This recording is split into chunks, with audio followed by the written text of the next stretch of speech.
Welcome to big bang. This is Satish. తెలంగాణలో BJP బలోపేతంపై ఆ party high command focus పెట్టింది. రాష్ట్రంలో నువ్వనే అన్నట్టుగా బీఆర్ఎస్ కాంగ్రెస్ మధ్య పోటీ పడుతున్న నేపథ్యంలో ఆ రెండు పార్టీలపై బీజేపీ పైచేయి సాధిస్తుందా? బీజేపీ టార్గెట్ రీచ్ అవుతుందా? మరోవైపు పార్టీ అగ్రనేత బిఎల్ సంతోష్ అర్ధరాత్రి బీజేపీ కార్యాలయానికి వచ్చి పార్టీ పరిస్థితిపై ఆరా తీశారు. పలువురు నేతలపై మాట్లాడారు. ఇంతకీ అకస్మాత్తుగా బిఎల్ సంతోష్ పార్టీ కార్యాలయానికి రావడానికి కారణాలేంటి? తెలంగాణలో బీజేపీ ప్లాన్ ఏంటి? ఇవాళ బిగ్ బ్యాంగ్ డిబేట్లో మాట్లాడబోతున్నాం. తెలంగాణలో రాజకీయ పరిణామాలపై చర్చలో పాల్గొంటున్నారు పీసీసీ ప్రధాన కార్యదర్శి, ఆ పార్టీ అధికార ప్రతినిధిగా ఉన్న కైలాష్ నేత గారు. మరి కాసేపట్లో భారతీయ జనతా పార్టీ నుంచి ఆ పార్టీ రాష్ట్ర కార్యదర్శి, అధికార ప్రతినిధిగా ఉన్న ప్రకాష్ రెడ్డి గారు, అలాగే బీఆర్ఎస్ నేత క్రిషాంక్ డిబేట్లో జాయిన్ కాబోతున్నారు. రైట్, కైలాష్ గారు, మనం చూస్తున్నాం తెలంగాణలో 10 ఏళ్ల బీఆర్ఎస్ పాలనకు ఎండకాటు వేసి కాంగ్రెస్ పార్టీ అధికారంలోకి వచ్చిన వాతావరణం. అయితే ఈ సెకండ్ ప్లేస్ కోసం ఆల్టర్నేటివ్ మేమంటూ పోటీ పడుతున్న నేపథ్యం భారతీయ జనతా పార్టీ బీఆర్ఎస్ వైపు నుంచి. కానీ మొన్న లోక్సభ ఎన్నికల ఫలితాలు మనం చూసేటప్పుడు కాంగ్రెస్కు ఈక్వలెంట్గా భారతీయ జనతా పార్టీ కూడా 8 లోక్సభ స్థానాలు గెలుచుకున్న పరిస్థితి కనిపిస్తోంది. ఇప్పుడున్న వాతావరణంలో ఖచ్చితంగా కాంగ్రెస్ని మనం టార్గెట్ చేయాల్సిందే, అలాగే తెలంగాణలో మనం ఖచ్చితంగా పవర్లోకి రావాల్సిందే, ఇదే బీజేపీ బిగ్ టార్గెట్గా కనిపిస్తోంది. దీనిపై మీ స్పందన ఏంటి? సార్ నమస్కారం. టీవీ వారికి, మీకు ప్యానల్ ఉన్న పెద్దలందరికీ కూడా నమస్కారం సార్. నమస్తే. సార్, భారతీయ జనతా పార్టీ ఇవాళ తెలంగాణ విషయం లోపల ఎంత కక్షపూరితంగా వ్యవహరించిందో ప్రజలందరికీ తెలుసు. అయినప్పటికీ కూడా ఈ తెలంగాణ రాష్ట్రానికి ఎంతో కొంత మేలు చేస్తారని చెప్పేసి మన లోక్సభ ఎన్నికల్లో అసెంబ్లీలోనైతే వాళ్ళు దాదాపు 8-9 సీట్లు గెలిచినారు. అంతవరకే పరిమితమయ్యారు, 3rd ప్లేస్ లో ఉన్నారు. సరే, దేశంలో ఉన్నటువంటి నరేంద్ర మోడీ గారి యొక్క ప్రభావం కావచ్చు, ఈ రాష్ట్రానికి వాళ్ళు చేస్తారు కొంత మేలు అని చెప్పేసి వారు ఇచ్చినటువంటి వాగ్దానాల ఆధారంగా వచ్చినటువంటి ఫలితాలు. కానీ రాబోయే రోజుల్లో అటువంటి పరిస్థితులు ఎందుకు ఉండవంటే, వారికి తెలంగాణ పట్ల ఎంత విద్వేషం ఉన్నదో, తెలంగాణ పట్ల వారికి ఎంత వ్యతిరేకత ఉందో మొన్న ప్రధానమంత్రి గారు ప్రవేశపెట్టినటువంటి బడ్జెట్ లో తెలిసిపోయింది.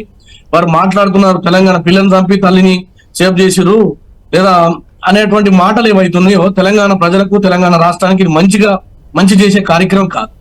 కానీ మీరు పదే ఈ రాష్ట్రం గురించి మాట్లాడుతున్న సందర్భంలో వారి ముందు సూటిగా నేను ఒకటే అడుగుతున్నా, ఈ తెలంగాణ బిడ్డలుగా మీరు ఈ రాష్ట్రానికి ఏమేమి మేలు చేసిరో ఒకసారి ప్రజల ముందు శ్వేతపత్రం విడుదల చేస్తే మేము అంగీకరిస్తాం మీకు ఇక్కడ స్థానం ఉందని.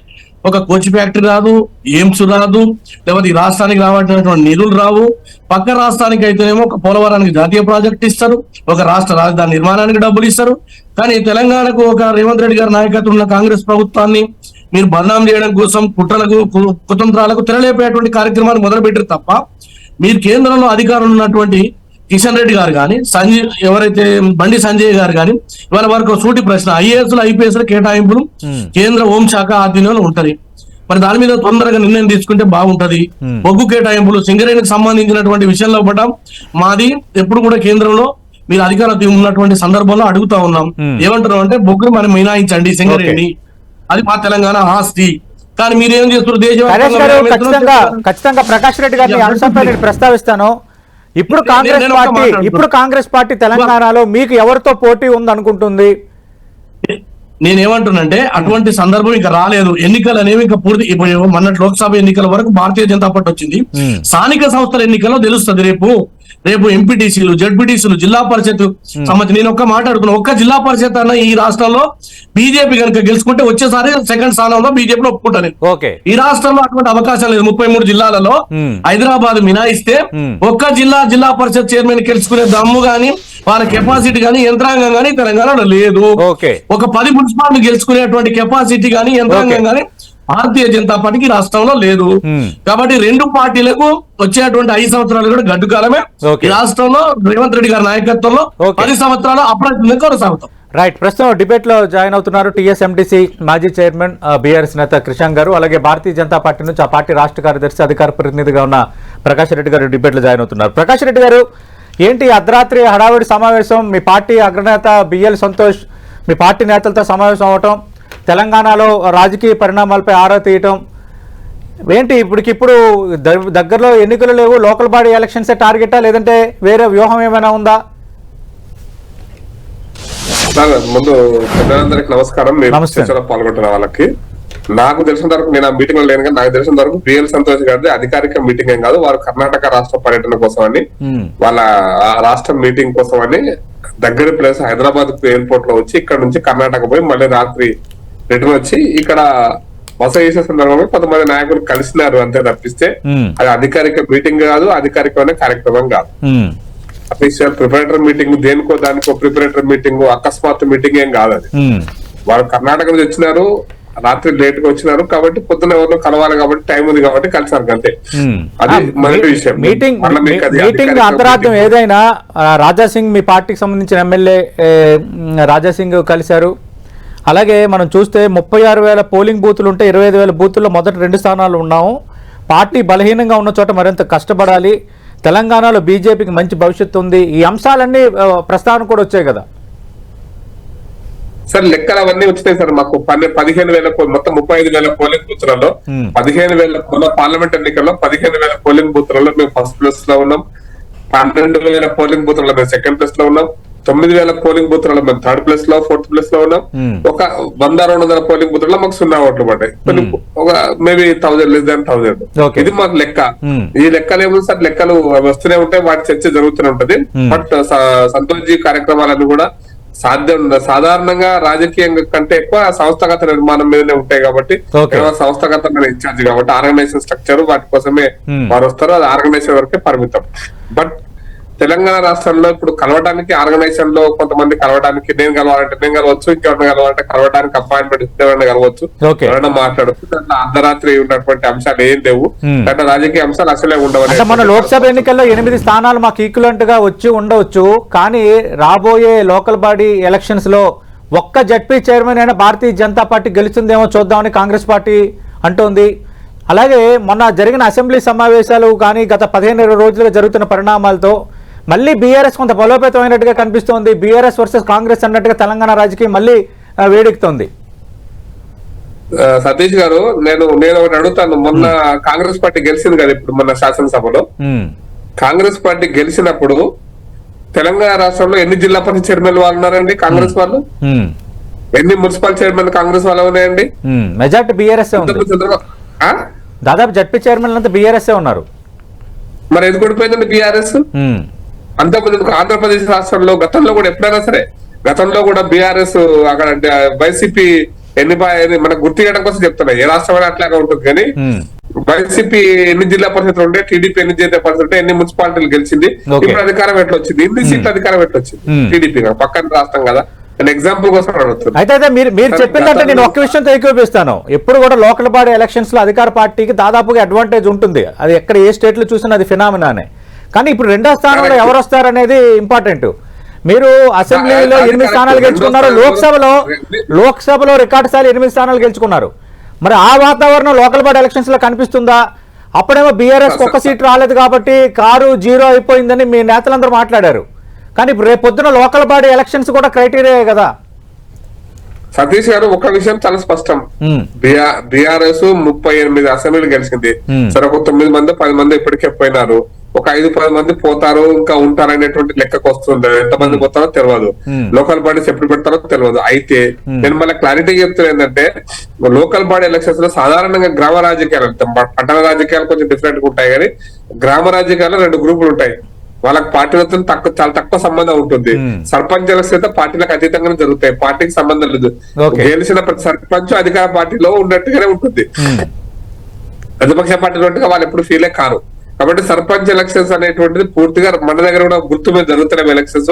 కాబట్టి గుర్తు లేకుండా జరుగుతాయి కాబట్టి గుర్తుకు సంబంధం లేనటువంటి అంశం. ఎంపీటీసీ జెడ్పీటీసీలు అంటారా, దానికి కూడా గ్రామ ఎంపీటీసీలు అంటే ఆల్మోస్ట్ 2 సర్పంచులు, 1 సర్పంచ్, 3 సర్పంచులు అంతే ఉండేటువంటి ఏరియా. ఒకసారి సర్పంచ్ కంటే తక్కువ ఉంటాయి ఎంపీటీసీ ఓట్లు. అయితే ఆ సందర్భంగా గుర్తు మీద జరుగుతున్నాయి కాబట్టి గతంలో ఎన్ని ఎంపీపీలు ఎన్ని జెడ్పీపీలు బీఆర్ఎస్ గెలిచింది, ఇప్పుడు ఎన్ని గెలిచింది అనేటువంటిది లెక్క కూడా వస్తుంది. ఆ విషయంలో గ్రామ రాజకీయాల్లో 2 గ్రూపులు ఉంటాయి. మేము స్థానిక సంస్థలను స్థానికంగా మా పార్టీని బలోపేతం చేస్తే సహజంగా మా ఎన్నికలు మా సర్పంచ్ ఎలక్షన్ ఉపయోగపడతాయి. కాబట్టి ప్రతి బూత్ లో మా నాయకుడు ఉండాలి, మా కార్యకర్త ఉండాలి, కార్యకర్త నాయకులు ఎదగాలి. ఆ ప్రక్రియనే జరుగుతున్న చర్చ మా పార్టీలో తప్పిస్తే ఇక మళ్ళీ ఏ పార్టీలు ఉంటేది మా పార్టీ తెచ్చుకున్నాము, అన్ని పార్టీలు ఉంటేది మా పార్టీ తెచ్చుకున్నాం అనేటువంటి సంస్కృతిలో కాంగ్రెస్ పార్టీ ఉంది. అందరు జిల్లా పరిషత్తులు కాంగ్రెస్ పార్టీ మాట పడతారు. రేపు పొద్దున అది ఇంకొక రకమైనటువంటి రాజకీయాలు గతంలో కూడా చేశారు. కాబట్టి నేను దాన్ని అంటే జిల్లా పరిషత్ ఎలక్షన్స్ ఎవరు సెకండ్ ఉంటారు, ఎవరికి సెకండ్ ఓట్లు పడతాయంటే గతంలో సెకండ్ కాంగ్రెస్ లేదు. సెకండ్ హైదరాబాద్ జిహెచ్ఎంసీలో ముచ్చటగా 2 సీట్లు గెలిచింది. అంటే తర్వాత బై ఎలక్షన్ 3 సీట్లు గెలిచింది కాంగ్రెస్. ముచ్చటగా 3 అంటే 3 గెలిచింది. ఇప్పుడు ఆ వాతావరణం భారతీయ జనతా పార్టీకి ఉందా గ్రేటర్ హైదరాబాద్ లో కానీ మిగతా జిల్లాల్లో కానీ? మీరు గ్రేటర్ హైదరాబాద్ యొక్క ఇన్ఫ్లుయెన్స్ ఖచ్చితంగా జిల్లాలో ఉంటారు సతీష్ గారు. గ్రేటర్ హైదరాబాద్ అంటేనే మీ 24-25 శాసనసభ నియోజకవర్గాలు అంటే 25% ఆఫ్ తెలంగాణ ఇక్కడే ఉంది.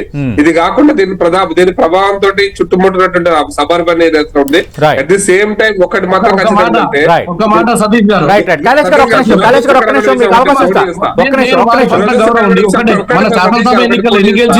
హైదరాబాద్ లో మీరు మన శాసనసభ ఎన్నికల్లో 8 స్థానాలు వచ్చాయి, 14% ఓటు వచ్చింది కదా భారతీయ జనతా పార్టీకి. నేనేమంటున్నానంటే ఒక సందర్భం ఒకటి ఉంటది, పార్లమెంట్ కి వచ్చేసరికి ఒక రకంగా ఉంటది, శాసనసభ ఒక సందర్భం ఉంటది, లోకల్ దేని దానికే ఉంటది సార్. దానికి చెప్పారు కానీ లోకల్ పార్టీస్ ఎలక్షన్స్ గెలవరు కాబట్టి బీజేపీ పని అయిపోయింది అనేటువంటి భావంతో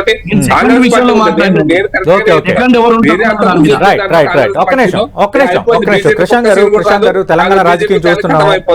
భారతీయ జనతా పార్టీ ఒక్క నిమిషం మొన్నటి ఎన్నికల్లో కూడా Bharatiya Janata party 14% vote, 8 assembly స్థానాలు. అలాగే లోక్సభ ఎన్నికల్లో మీకంటే చాలా మెరుగైన ప్రదర్శన. ఒక రకంగా 8 స్థానాలు కాంగ్రెస్ అధికార పార్టీకి ఈక్వల్గా గెలుచుకున్న వాతావరణం. అంటే ఇప్పుడు కాంగ్రెస్ ఇక్కడ సెకండ్ ఆల్టర్నేటివ్ ఎవరు, లేదంటే కాంగ్రెస్కు పోటీ ఇచ్చే స్థాయిలో ఎవరు రాబోతున్నారంటే ఇప్పుడు తెలంగాణలో జరుగుతున్న చర్చ. ఒకవైపు ఏమో బీఆర్ఎస్ పని అయిపోయింది, ఇంకా పార్టీ నేతలు వెళ్ళిపోతున్నారు అన్న గందరగోళం మీ పార్టీ వైపు జరిగింది. ఇంటర్నల్గా విశ్లేషణలు కూడా వచ్చాయి. కానీ మొన్న అసెంబ్లీ సమావేశాలు జరిగిన తీరు, కొన్ని పరిణామాలు ఇవన్నీ కూడా ఇంకా మన భారతీయ జనతా పార్టీ వర్సెస్ కాంగ్రెస్ అన్నట్టుగా రాజకీయం ఉందన్న చర్చ కూడా మరోవైపు జరుగుతోంది. ఈ నేపథ్యంలో భారతీయ జనతా పార్టీ స్పెసిఫిక్గా మళ్ళీ టార్గెట్ చేస్తుంది ఇక్కడ తెలంగాణ పాలిటిక్స్ అనేది. లోకల్ బాడీ రిజల్ట్స్ అనేవి అంత ఫినామినా కాదని ప్రకాష్ రెడ్డి గారు అంటున్నారు. మీరేమంటారు బీజేపీ ప్రయత్నాలపైన? మాకెవరితో పోటీ లేదని కాంగ్రెస్ అంటుంది. సతీష్ గారు, బీజేపీ ప్రయత్నాలు బీజేపీ ఇష్టం. వాళ్ళ ఒక రాజకీయ పార్టీ, వాళ్ళ సమావేశాలు పెట్టుకోవచ్చు. బిఎల్ సంతోష్ గారు వాళ్ళ పార్టీ ఆఫీస్కి రావచ్చు, వాళ్ళ ముఖ్య నాయకులను కలవచ్చు. అది పూర్తిగా ప్రజాస్వామ్యంలో ఏ రాజకీయ పార్టీకి ఉన్నా వాళ్ళ సొంత ప్రెరోగేటివ్. కానీ నాకు తెలిసి ఏ పార్టీ కూడా, ఏ పొలిటికల్ పార్టీ సెకండ్ ఆల్టర్నేటివ్ కోసం అయితే పనిచేయదు. మమ్మల్ని అడిగిన అనుకోండి, మేమెందుకు పట్టించుకుంటాం సెకండ్ ఆల్టర్నేటివ్ ఎవరు?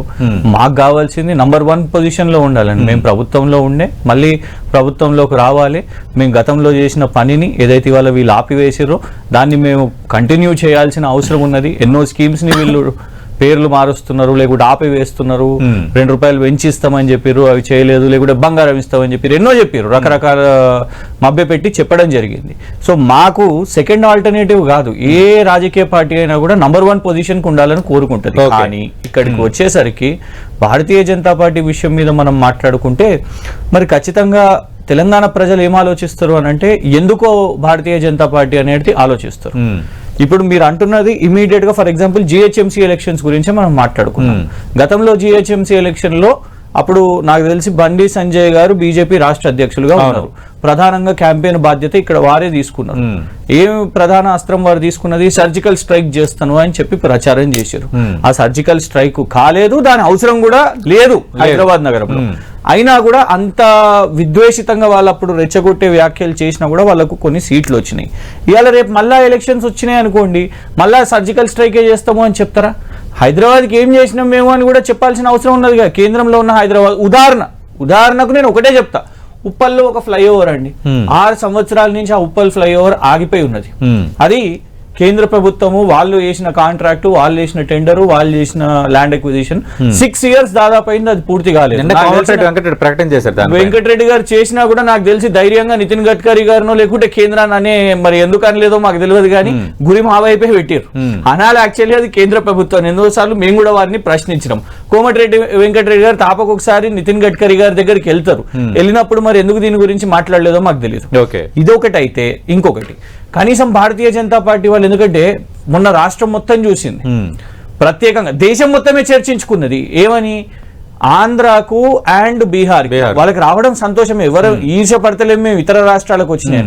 కానీ తెలంగాణకి ఎప్పుడు కూడా నరేంద్ర మోదీ గారి ప్రభుత్వం ఏర్పడ్డప్పటి నుంచి, ఇప్పుడు కాదు, నిన్ననో మొన్ననో వచ్చిన ప్రభుత్వం కాదు కదా, 10 సంవత్సరాలు నరేంద్ర మోదీ గారి ప్రభుత్వం ఉన్నది. అరే ఏనాడు ఒక్క బడ్జెట్ లో ఇట్లా స్పెషల్ గా తెలంగాణకు ఒక అనౌన్స్మెంట్ ఎందుకు రాదు? 15,000 కోట్లు ఆంధ్రాకు వస్తాయి, 26,000 కోట్లు బీహార్కు వస్తాయి, స్పెషల్ అనౌన్స్మెంట్ ఉంటది, ప్యాకేజ్ అంటారు, అక్కడ రాజధాని కోసం అని అంటారు. మరి ఇక్కడ రేపు జిహెచ్ఎంసీ ఎలక్షన్స్ కి మీరు వచ్చినప్పుడు ఈ రాజధానికి భారతీయ జనతా పార్టీ ఏం చేసింది, హైదరాబాద్ కి మీరు ఏం చేసింది అనేది ప్రశ్నిస్తారు కదా. ఇక్కడికి వెళ్ళి ఉన్న సంస్థలను మీరు గుజరాత్ కి తరలిస్తారు. ఇక్కడ మనం ఒక ఆర్బిట్రేషన్ కౌన్సిల్ నిర్మాణం మనం చేసుకుంటున్నాము, అప్పుడున్న కేసీఆర్ గారి ప్రభుత్వం అనగానే మీరు గుజరాత్ అని తరలిస్తారు. ఆ ట్రెడిషనల్ సెంటర్ అని కిషన్ రెడ్డి గారు ట్వీట్ చేస్తారు, నెల రోజులకే దాన్ని మళ్ళా గుజరాత్ కి తీసుకొని వెళ్ళిపోతారు. ఇక్కడికి వచ్చేటివి కూడా దాన్ని మీరు సంస్థలను అక్కడ తరలించే పరిస్థితి ఉన్నది. కాబట్టి రేపు ఫస్ట్ భారతీయ జనతా పార్టీకి సగటు తెలంగాణ ప్రజలు, తెలంగాణ ఓటర్ ఓటేయాలంటే ఏం చేసింది భారతీయ జనతా పార్టీ 10 సంవత్సరాలు ఏమనంటే లిస్ట్ చెప్తారు, మేము బియ్యం ఇచ్చినాం, మేము గ్యాస్ సిలిండర్ ఇచ్చినాం, మేము రోడ్ వేసినాం, ఇవి అవేం చెప్తారు. అన్ని రాష్ట్రాలకి లోక్సభ ఎన్నికల సమయంలో కూడా ఇదే తరహా ప్రచారం చేశారు కదా, కానీ వాళ్ళకి 8 లోక్సభ స్థానాలు వచ్చాయి అధికార పార్టీకి ఈక్వల్ గా. చూడండి, లోక్సభ, అసెంబ్లీ, మనం అసెంబ్లీ మాట్లాడుకుంటే మళ్ళీ అసెంబ్లీ వాళ్ళ పరిస్థితి ఏంటిదో కూడా మనకు తెలుసు. ఒక్కొక్క ఎలక్షన్ కి ఒక్కొక్క తేడా ఉంటుంది. భారతీయ జనతా పార్టీ లోక్సభకి వెళ్ళినా లేకుంటే ఏదైనా ఎలక్షన్ కి వెళ్ళినా వాళ్ళకు ఉన్నది ఒకటే వ్యక్తి, అది నరేంద్ర మోదీ గారు. కింది స్థాయికి వచ్చేసరికి, అందుకే వారే అన్నారు కదా, గ్రామ స్థాయికి వచ్చేసరికి నరేంద్ర మోదీ గారి పేరు చెప్పే పరిస్థితి లేదు. ఇన్ఫాక్ట్ రానున్న రోజుల్లో ఇంకా కూడా ఇబ్బందులు ఉంటాయి, నరేంద్ర మోదీ గారి పేరు చెప్పే పరిస్థితి ఉండదు. ఎందుకంటే ఆల్రెడీ డిక్లైన్ మనం చూస్తున్నాం. ఆ golden period, Bharatiya Janata party golden period అనేది అయిపోతున్నది. రిపోర్ట్ కార్డు ఉంటదండి 10 సంవత్సరాలు, ఎందుకు పసుపు బోర్డే ఉన్నది. ప్రధానమంత్రి గారే అనౌన్స్ చేసిరు కదా, అనౌన్స్ చేసి కూడా 1.5 సంవత్సరం అయిపోయింది కదా, ఎక్కడున్నది చెప్పండి? ఒక ఇటుక చూపెట్టండి మీరు తెలంగాణ రాష్ట్రంలో ఎక్కడ ఉన్నదో, ఎక్కడ కనబడతలేదు మనకు ఆ పసుపు బోర్డు, కేవలం అనౌన్స్మెంట్లకే.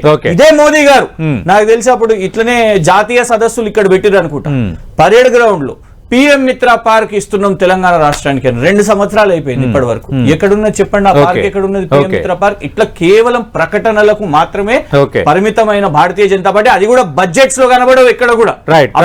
కేంద్ర బడ్జెట్ లో తెలంగాణ అనే పదం కూడా కనబడదు.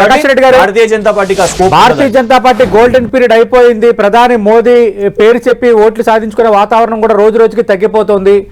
పైపెచ్చు తెలంగాణకు ఏమీ చేయకుండా తెలంగాణ ప్రజలు మమ్మల్ని ఆదరించాలంటే ఎందుకు ఆదరిస్తారు? లోక్సభ ఎలక్షన్స్ ఫినామినాస్ వేరు, అందుకు మేము ఎవరికి ఆల్టర్నేటివ్ కాదు, మళ్ళీ మేము కాంగ్రెస్ ప్రత్యామ్నాయం మేమే. కాంగ్రెస్ పాలన నచ్చకపోతే మాకే ఓట్లు వేయాలనేది మా అభిమతం అంటున్నారు కృష్ణ గారు. నేను ఒక పాయింట్ చెప్తాను, అంటే బీఆర్ఎస్ కాంగ్రెస్ కుమ్ముక్కు రాజకీయాలకు ఈ చర్చలు జరుగుతున్నటువంటి అంటే కనపడుతున్నటువంటి విధానం కనిపిస్తుందని నాకు అనిపిస్తుంది. ముందు కాంగ్రెస్ పార్టీ వాగ్దానాల గురించి ఒక మాట ఇప్పలేదు, కానీ బీజేపీ ఏం చేసినా ప్రశ్నించడమే కాంగ్రెస్ బీఆర్ఎస్ యొక్క కుమ్ముఖ రాజకీయాలను తెలుస్తూనే ఉంది, అర్థమవుతూనే ఉంది, ప్రజలకు కూడా అర్థమవుతుంది. దాని చెప్పే చెప్పక్కర్లేదు. నెంబర్ 1, మిగతా చాలా విషయాలు చెప్పారు వారు, ఈ ఇదేమైంది అదేమైందని.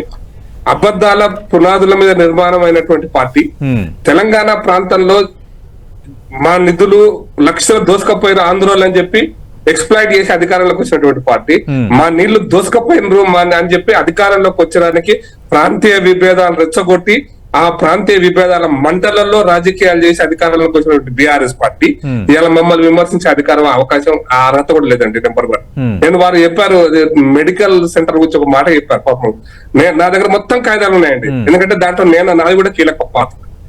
నేను ఢిల్లీ నుంచి ఉత్తరం వచ్చిన తర్వాత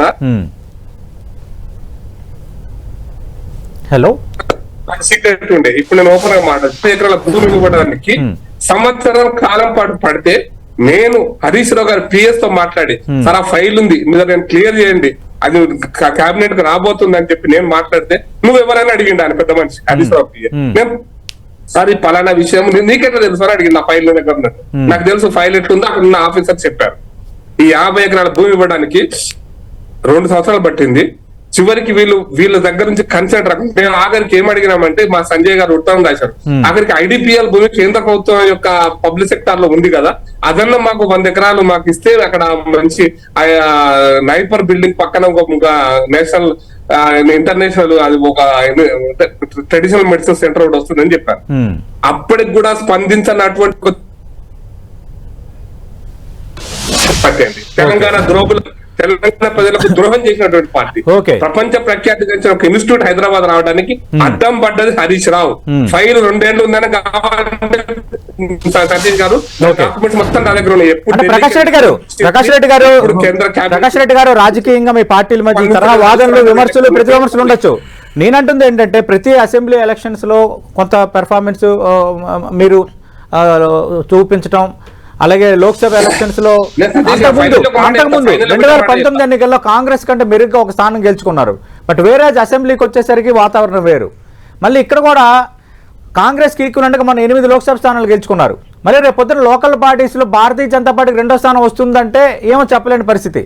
ఎందుకంటే పార్టీ రాష్ట్రంలో సంస్థాగతంగా ఎందుకు ఎదగలేకపోతుంది? లోక్సభ వరకు రిజల్ట్స్ ని పెర్ఫార్మెన్స్ ని కనబరుస్తున్న Bharatiya Janata party local body ఎలక్షన్స్కి వచ్చేసరికి ఎందుకు అనుకున్నంత స్థాయిలో ముందుకు వెళ్ళలేకపోతుంది? గత 12 సంవత్సరాల ఫినామినా బేస్ చేసుకుని నేను అడుగుతున్నాను ఈ ప్రశ్న. నన్నగా సతీష్ గారు నేను ఒకటే పాయింట్ చెప్తాను. సతీష్ గారు, ఒరిస్సాలో ఏం జరిగిందో తెలంగాణలో అదే జరుగుతుంది. తెలంగాణలో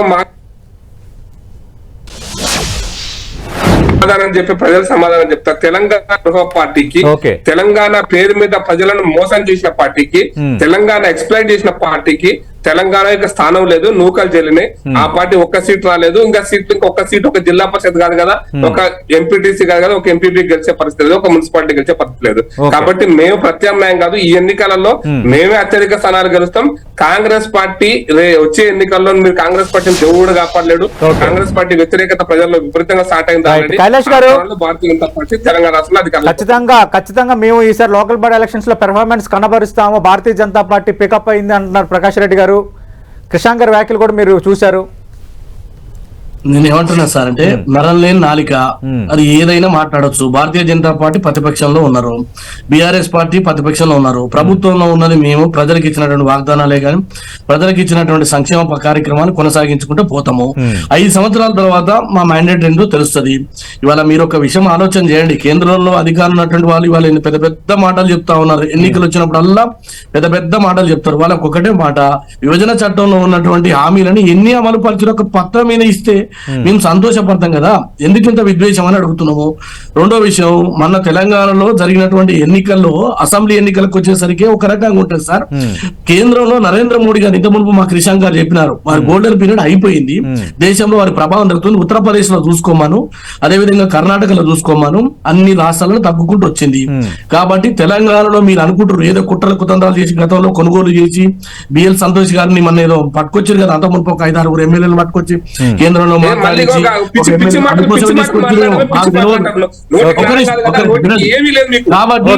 తెలంగాణలో ప్రజాస్వామ్యబద్ధంగా ఎన్నికైనటువంటి ప్రభుత్వము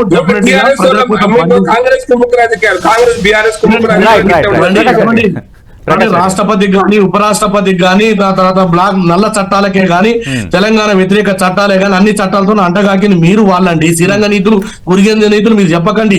దేశంలో 10 సంవత్సరాలు కౌగిలించుకున్నది మీరు. మీకు మీకు జిఎస్టీ కానీ చాలా సందర్భాల్లో బీఆర్ఎస్ వివరణ ఇచ్చింది దీనిపైన. నేనేమంటారా సార్ అంటే ఎన్ని వివరణ ఇచ్చినా వారు చేసినటువంటిది మొత్తం ప్రపంచం చూసింది. కానీ మేము ఇవాళ ఏమంటున్నామంటే ఇవాళ గొప్ప మాటలు చెప్తున్నటువంటి అచ్చాదిన అంటే దేశంలో నిరుద్యోగులు 25 లక్షల ఖాళీలు ఉన్నాయి. ఎందుకు నింపలే? ఒక రాష్ట్రాన్ని ప్రశ్నించే ముందు మీరు ఆత్మవిమర్శ చేసుకోండి. ఆ తర్వాత జిఎస్టీ పేరుతోటి ఒక చేనేత కార్మికులకు, బడుగు బలైన వర్గాలకు పాల మీద ఇబ్బంది ఉంది. ఒక పక్క నిరుద్యోగం, ఒక పక్క దేశంలో ఇక్కడ రాష్ట్రంలో లోకల్ బాడీస్ ఇలాంటి ఇష్యూస్ కి అవి ఇంపాక్ట్ అంశాలు కావు, అవి కూడా మనం మాట్లాడదాం. కృష్ణాంగ్ గారు, ఇక్కడ ఏంటంటే మీరు కాంగ్రెస్ ఒకటని బీజేపీ అంటుంది, బీజేపీ బీఆర్ఎస్ ఒకటిని చాలా బలంగా కాంగ్రెస్ ఎన్నికల్లో తీసుకుపోయింది, కొంత పబ్లిక్లో కొంత వాతావరణం కూడా క్రియేట్ అయింది, మీకు ఓటమికి దారి తీసిన పరిస్థితులు అది కూడా ఒకటి. ఇప్పటికి కూడా కాంగ్రెస్ పార్టీ అదే అంశాన్ని పదే పదే పోక్ చేస్తుంది. నాకు తెలిసి దీనికంటే ముందు మీరు నన్ను అడిగిన ప్రశ్నకు మీకు సమాధానం దొరికింది. పార్లమెంట్ ఎందుకు ఓడిపోయారు మీరు అని అన్నారు కదా, తెలంగాణ ప్రజలు కూడా గమనిస్తారు. రెండు పార్టీలు, రెండు జాతీయ పార్టీలు కూడా ఒక రాష్ట్ర పార్టీ అని అన్నారు కదా, మమ్మల్ని తెలంగాణ ద్రోహుల పార్టీ అని పేరు పెట్టేసారు మాకు ప్రకాష్ రెడ్డి గారు. సరే, తెలంగాణ విషయం మీద మేము మాట్లాడుతున్నందుకు మమ్మల్ని ద్రోహులు అంటారు కావచ్చు, కానీ ఇవాళ గమనించండి, భారతీయ జనతా పార్టీ అంటే మీరు డిసైడ్ చేసుకోండి, మీరిద్దరు కొట్లాడుకోండి. ఫస్ట్ మీరిద్దరు ఒక మ్యాండేట్ కి రండి, ఒక రెఫరెండం అడగండి. బీఆర్ఎస్ ఎవరితో ఉంది అనేది ఒక ఎలక్షన్ కి వెళ్ళిపోండి, ఇద్దరు కలిసి రెఫరెండం. ఇద్దరికి కూడా ఏంది అంటే ఎంత ఇన్సెక్యూరిటీయో గమనించండి. ఇంకా ఎందుకు అంటే in future let me tell you, నేను మళ్ళీ రిపీట్ చేస్తున్నా, మోదీ గారి గోల్డెన్ పీరియడ్ అయిపోయింది. కానీ మొన్నటి ఫలితాల్లో మనకు కనబడుతున్నది ఏంది, ఆంధ్రప్రదేశ్ ఫలితాలు చూసినా, మనము ఉత్తరప్రదేశ్ లో వచ్చిన మెరుగైన ఫలితాలు చూసినా, అఖిలేష్ యాదవ్ గారికి వచ్చిన సీట్లు చూసినా, లేకుంటే బీహార్ చూసినా, రకరకాల రాష్ట్రాలు చూసినా మనకు కనబడేది ఏంటంటే సంకీర్ణ ప్రభుత్వమే. అంటే రాష్ట్రాల ఇంట్రెస్ట్ కోసం మాట్లాడే పార్టీకే ఎక్కువ ఓట్లు వస్తాయి. సరే, వచ్చిండొచ్చు కాక, మీరు మమ్మల్ని హేళన చేయొచ్చు, మొన్న మాకు రిజల్ట్ వచ్చిండొచ్చు కాక, కానీ నేను ఇక్కడ భారతీయ జనతా పార్టీ ప్రతినిధిగా మాకు అధికారం నో, మేము ఓడిపోయినాం పర్లేదు, కానీ తెలంగాణ ఇష్యూస్ మాట్లాడదాం. నేను అడిగింది మిమ్మల్ని ఏంటిది, మీరేం చేసిర్రు అని. ఆ ఫైల్ ఇక్కడ ఆగింది, ఈ ఫైల్ అక్కడ ఆగింది, 2 నెలలు ఫైల్ ఆపుకుంటారా అనేది. అరే నెల రోజుల్లో అండి ట్వీట్ చేసేసి తర్వాత తరలించే పరిస్థితి మీది మీ సంస్థలు. మీరు అట్లా చేసిర్రు. కిషన్ రెడ్డి గారు ట్వీట్ చేసేసే తర్వాత జామ్నగర్ కి తరలించారు. నేను అనేది ఏంటంటే, పోనీ అంత మేము భూమి ఇవ్వలేదు అని మమ్మల్ని బద్నాం చేస్తున్నారు కదా, కేంద్ర ప్రభుత్వ సంస్థలకు కూడా ఇక్కడ భూములు ఉన్నాయి కదా, దాన్ని అమ్ముకునే బదులు ఎందుకు మీకు ఐడిపిఎల్ భూమి ఇవ్వలేదని మా భయం ఏం తెలుసా, మీకు భూమి ఇచ్చుంటే మీరు అమ్మేసే వాళ్ళని, పిఎస్యులను అమ్మలేదా, ఇక్కడ రైల్వే మౌలాలీలో ఉన్న భూములను మీరు అమ్మలేదా, ఇక్కడున్న బిఎస్ఎన్ఎల్ భూములను మీరు అమ్మలేదా, ఇవన్నీ మీరు అమ్మకానికి పెట్టి ఇక్కడున్న మన హైదరాబాద్ మన తెలంగాణ రాష్ట్రంలో ఉన్న అప్పుడు కేంద్రానికి ఇట్లనే ఏదో నిర్మాణం చేస్తారు కదా అని భూములు ఇచ్చేసరికి వాటి నమ్మకానికి పెట్టిరు మీరు. అందుకే మీకు భూములు ఇవ్వాలంటే ఎవరైనా భయపడే పరిస్థితి ఉన్నది. కానీ మీ ఆధీనంలో ఉన్న కేంద్ర ఆధీనంలో ఉన్న భూముల్లో కట్టండి, దానికి ఎవరు ఆపుతున్నారు మీరు? సో పాయింట్ ఏంటంటే, మీకు చేసే చిత్తశుద్ధి లేదు. ఫీజిబిలిటీ అని కాంగ్రెస్ ప్రభుత్వం అప్పుడు rail coach factory feasibility, Bayyaram steel plant feasibility, వీళ్ళు ఏమంటారు నో ఫీజిబిలిటీ. ఇద్దరు కలిసి చేశారు తెలంగాణ రాష్ట్రానికి అన్యాయం. బీఆర్ఎస్ బీజేపీతో ఉన్నదా, కాంగ్రెస్ బీఆర్ఎస్ కలిసి ఉన్నాయా అనేది ఇది పొలిటికల్ డిస్కషన్ మాత్రమే. తెలంగాణ ప్రజలకు కావాల్సింది తెలంగాణకు మీరు ఏం చేస్తున్నారు, భారతీయ జనతా పార్టీ కేంద్రంలో అది చెప్పండి మీరు. రైట్. ప్రకాష్ రెడ్డి గారు, ఓకే, ఈ ఇష్యూస్ అన్ని మీరు వాళ్ళు అడగటం మీరు చెప్పటం అన్ని జరుగుతున్నాయి. బట్ భారతీయ జనతా పార్టీలో కూడా ఇంటర్నల్ గా అంటే local body elections non serious గా తీసుకుంటున్నారు, సంస్థాగతంగా కాన్సన్ట్రేషన్ చేయటం లేదు. ప్రతిసారి లోక్సభ ఎలక్షన్స్ అయిపోయిన వెంటనే మళ్ళీ కార్డు వదిలేస్తున్నారు. ఆ తర్వాత చర్చ మీ పార్టీలో ఉన్నమాట వాస్తవం కాదా? నేను ముందు కృషాంక్ గారు చెప్పిన దానికి స్పందిస్తాను. ఏ రాష్ట్రంలో రాజ్యాంగం ప్రకారం రాజ్యాంగ పుస్తకం ఉండాలి ఉంది, ఏ రాష్ట్రంలో అయినా ఏ ప్రాంతంలో అయినా ప్రభుత్వ భూములను రాష్ట్ర ప్రభుత్వ ఆధీనంలోనే భూములు ఉంటాయి. ఐడిపిఎల్ భూమి కూడా కావాలని రాసినటువంటి ఉత్తరం నా దగ్గర ఉంది, కావాలంటే వాట్సాప్ పెడతాను, మీకు చూపించుకోండి సార్. నెంబర్ టూ అది కావాలని మేము రాసినాం సార్ హరీష్ రావు గారికి, సంజయ్ గారు రాశారు. ఐడిపిఎల్ భూములు అంటే ఐడిపిఎల్ గ్రీన్ జోన్ లకు వస్తాయి కాబట్టి ఇయ్యలేమని చెప్పి కూడా ఆయన రివర్స్ దాని ఫైల్ మీద రాసినటువంటి కాపీ కూడా నా దగ్గర ఉందండి.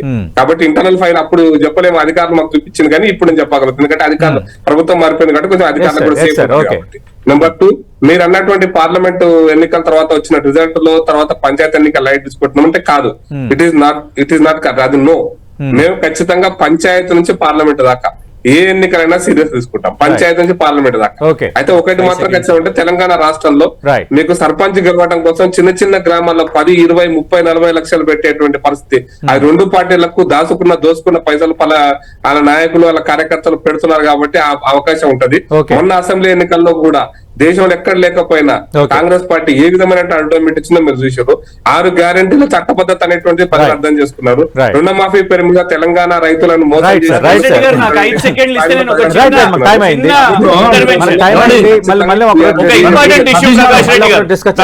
ఇంపార్టెంట్ ఇష్యూ జస్ట్ 2 seconds తీసుకుంటా. 2 August అంటే జస్ట్ 3 రోజుల క్రితం మీ రాష్ట్ర vice president ex MLA NVSS Prabhakar గారి స్టేట్మెంట్. మీ కేంద్రం ఏమో కంటోన్మెంట్ బోర్డుని మర్జర్ చేస్తాము జిహెచ్ఎంసీలో అని ఒకటంటే ఇక్కడ అపోజ్ చేస్తున్నారు చూడండి. ఇది డెక్కన్ క్రానికల్ అనే పత్రికలో వచ్చిన స్టేట్మెంట్ ప్రెస్ మీట్ పెట్టి అంటే ఎట్లుంటది చూడండి మీరు తెలంగాణ వ్యతిరేకంగా మీ లోకల్ బీజేపీ ఎట్లా పనిచేస్తుందో ఇది ఉదాహరణ, రైట్ ఎగ్జాంపుల్. సతీష్ గారు ఒక్క సెకండ్ వారు పార్లమెంట్ ఇప్పుడు ఏదైతే వార్డ్ నెంబర్ నుంచి పార్లమెంట్ దాకా సీరియస్ ఇష్యూ తీసుకుంటున్నారు కానీ తెలంగాణకు సంబంధించిన పెండింగ్ ఇష్యూల మీద సీరియస్ తీసుకుంటే మీకు ఈ తెలంగాణ ప్రజలు ఓట్లేస్తారు సార్. ఓకే, దయచేసి ఈ తెలంగాణ ప్రజలకు కావాల్సినటువంటి